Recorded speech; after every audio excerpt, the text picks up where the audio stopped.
आपको लिए चल रहे उत्तर प्रदेश के बरेली, जहां पर मुख्यमंत्री योगी आदित्यनाथ इस वक्त हैं। विकास परियोजनाओं की उन्होंने सौगात दी है। 545 विकास परियोजनाओं का लोकार्पण और शिलान्यास किया है और चयनित 6000 से ज्यादा युवाओं को वितरण नियुक्ति पत्र भी वितरित किए हैं। इस वक्त संबोधित कर रहे हैं, सीधे लिए चल रहे हैं बरेली की सभा में। Doctor Raghavendra Sharma ji, doctor DC Verma जी, डॉक्टर एमपी आर्य जी,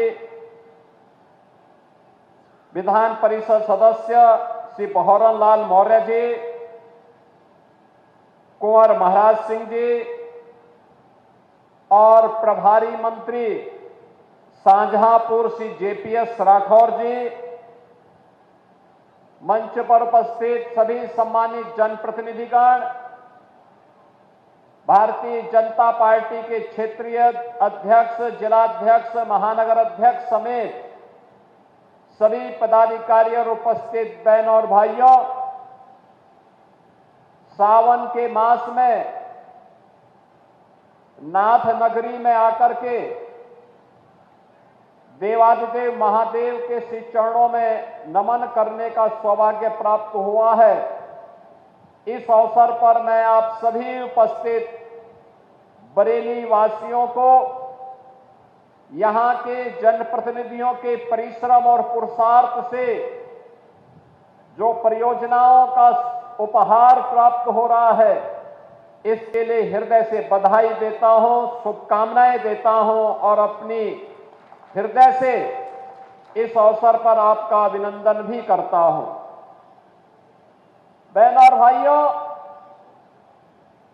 आज 2200 करोड़ रुपए से अधिक की परियोजनाओं, जिनमें 1258 करोड़ रुपए की 222 परियोजनाओं का लोकार्पण और 1004 करोड़ रुपए की लागत की 322 परियोजनाओं का शिलान्यास अभी संपन्न हुआ है। यह उपहार बरेली की जनता जनार्दन को उपलब्ध कराया जा रहा है। याद करिए, जब अच्छी सरकार आती है तो विकास और समृद्धि साथ लेकर के आती है। ये वही तो बरेली है 2017 के पहले हर तीसरे महीने जिसके साथ एक बड़े दंगे का दाग लगता था। बरेली दंगाग्रस्त जनपद बन गया था, लेकिन 2017 के बाद दंगा नहीं, बल्कि आज नाथ कॉरिडोर बरेली की पहचान बन गई है। नाथ कॉरिडोर से बाबा अलखनाथ, बाबा त्रिवटीनाथ, बाबा बनखंडीनाथ, बाबा गोपेश्वरनाथ, बाबा तपेश्वरनाथ, बाबा मणिनाथ और बाबा पशुपतिनाथ मंदिर, ये जो कॉरिडोर आज डबल इंजन की सरकार बरेली के अंदर विकसित कर रही है, अब ये बरेली की पहचान बन रही है। याद करिए, पिछली सरकारें बांटने का काम करती थी, वोट बैंक की राजनीति के माध्यम से तुष्टीकरण की पराकाष्ठा को पूर्ण करती थी, सुरक्षा में सेंध लगाने वालों को सम्मान करती थी और डबल इंजन की भारतीय जनता पार्टी की सरकार तुष्टीकरण नहीं बल्कि विकास के माध्यम से जनता जनार्दन की संतुष्टि का माध्यम बन रही है। विरासत को विकास के कार्यों के साथ जोड़ रही है। आपके जीवन में खुशहाली और समृद्धि लाने के लिए हर संभव प्रयास कर रही है।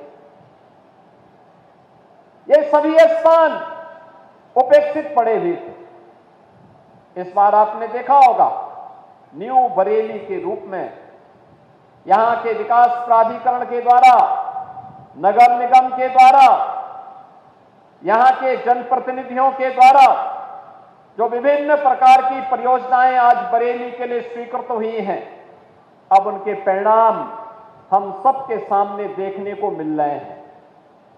आज उनके परिणाम धीरे धीरे करके सामने आ रहे हैं। अब कोई हमारे बरेली को दंगाग्रस्त बरेली नहीं कह सकता और इसका प्रमाण सावन के मास में कावड़ यात्रा के दौरान हम लोगों ने देखा है। कितना कुत्सित प्रयास हुआ है कांवड़ यात्रा को बदनाम करने का। याद करना, जो आयोजन समग्र समाज की एकता के माध्यम बनेंगे, समाज विरोधी तत्व उसके बारे में दुष्प्रचार करेंगे, उन्हें बदनाम करने के लिए साजिशें रचेंगे, उसके लिए षड्यंत्र रचेंगे, छद्म भेष में ऐसे तत्वों को बीच में भेज करके पूरे माहौल को खराब करने का प्रयास करेंगे। लेकिन समाज की जागरूकता और पुलिस की तत्परता के कारण ऐसे तत्व बेनकाब होते हैं, कांवड़ यात्रा सकुशल संपन्न होती है और बरेली में भी कांवड़ यात्रा सकुशल संपन्न होकर के यहां पर नाथ कॉरिडोर में लाखों की संख्या में श्रद्धालु जनों ने जलाभिषेक के कार्यक्रम के साथ जुड़ करके अपनी श्रद्धा को देवाधिदेव महादेव के श्री चरणों में समर्पित किया। और इसीलिए आज का दिन हमारे लिए बहुत महत्वपूर्ण है कि पिछली सरकारें दंगों के साथ आपके सामने पहचान का संकट खड़ा करती थी और ये डबल इंजन की भारतीय जनता पार्टी की सरकार दंगा मुक्त, भय मुक्त वातावरण देकर के विरासत और विकास के साथ आपको जोड़ करके न केवल आपके वर्तमान को बल्कि भावी पीढ़ी के भविष्य को उज्जवल बनाने के लिए, उन्हें सुखद बनाने के लिए, उन्हें समृद्धि के मार्ग पर अग्रसर करने के लिए निरंतर कार्य कर रही है।